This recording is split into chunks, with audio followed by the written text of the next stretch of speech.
There's an interesting question I've been asked lately by several different women. We've been learning about obeying the Lord, seeking to honor the Lord, and that we do this out of our love for Him.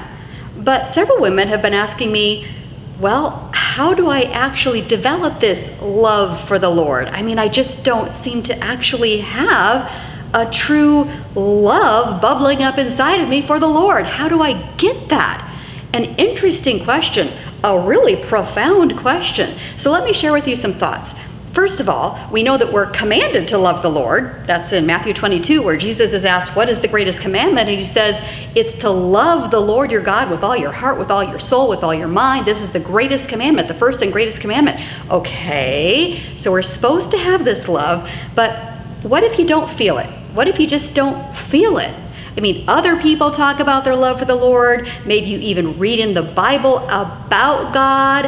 And so you sort of know you should have this love for the Lord. Well, it's almost like we have the head knowledge, but not the heart knowledge, if you know what I mean. And in my experience, the only way to have heart knowledge, heart love for anyone, is to actually experience them yourself.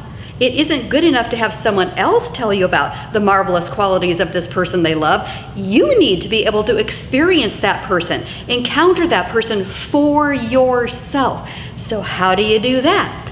In my experience, because I've walked many decades of my life, unfortunately, where I only had head knowledge of the Lord and not that heart knowledge. So I understand where you're at. If this is your question, how do I develop love for the Lord?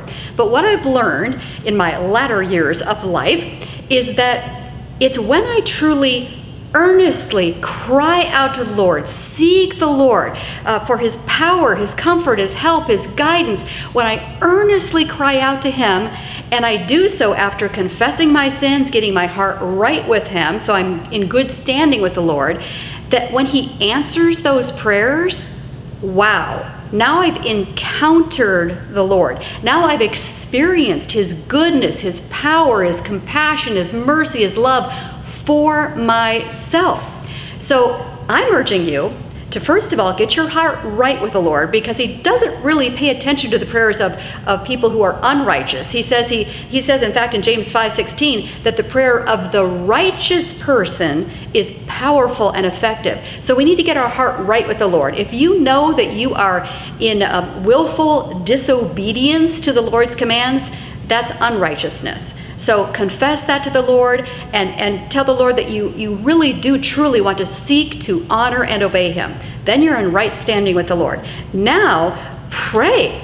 And again, God isn't some magic genie where, I'm praying to win the lotto. That might necessarily be in line with His will. So we want to ask the Lord, help me to pray in line with your will in this situation.